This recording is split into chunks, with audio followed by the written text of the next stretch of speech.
I'm Dr. Lindsay Doe, clinical sexologist and host of this sex-curious show, Sexplanations. Today I'm going to answer a very popular question. How do I eat ass?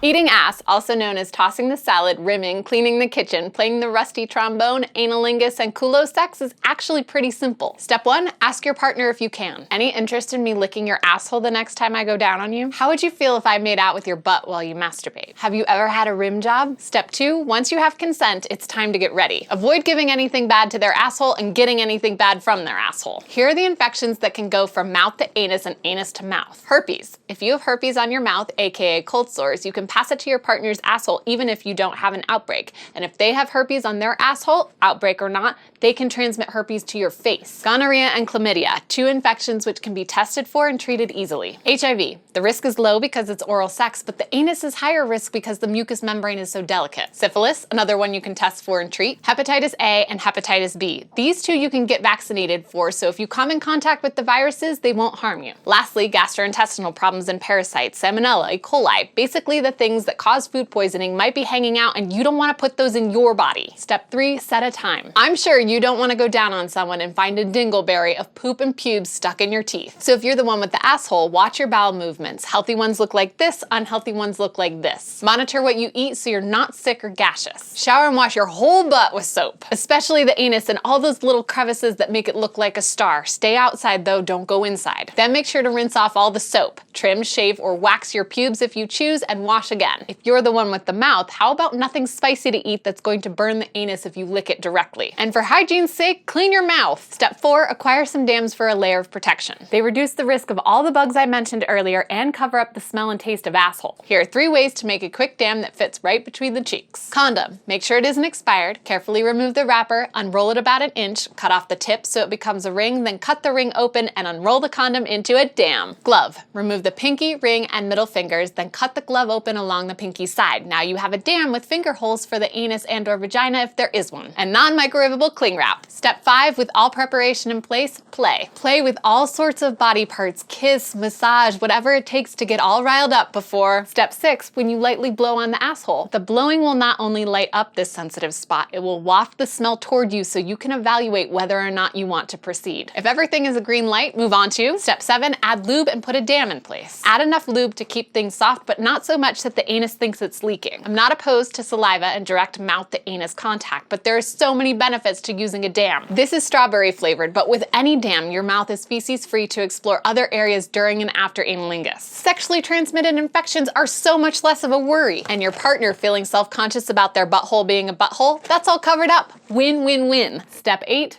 don't literally eat ass. Unless your partner is into a poking feeling out of nowhere, I recommend working your way to the anus from the buttocks, from the genitals to the perineum, inner thighs and up, kissing and touching with your hands, licking if you like. Spreading the cheeks and going straight in for asshole can feel quite jarring. I personally associate it with a pelvic exam or a wedgie. You want to feel welcome there, and the best way to do that is by approaching with care. Once you're at the site, think licking, gentle sucking, kissing, and tickling. Even making contact and not moving at all can be incredibly arousing. The anus is densely packed with nerve endings. It's part of a concentrated area of erogenous tissue and it's slightly taboo. So there's a thrilling adventure in doing something pleasurable that society tells us not to. Step 9, check in. Come up for air and ask your partner questions. More? Wetter? Deeper? You could ask them open-ended questions like, how is it? But getting a yes or no answer means you're not caught up in conversation when they likely want your mouth getting back to business. Step 10, enjoy yourself. Analingus is hopefully pleasurable for everyone involved. If you're not into it, consider 69ing so you're getting oral sex too, or any new position for that matter. We've done videos demonstrating these positions, they're linked below. It's okay for you to stop at any time, and it's okay to let your partner know what you think about eating ass. Turns out, it's not my thing. I'm super turned on now and would like it if you went down on me. Step 11,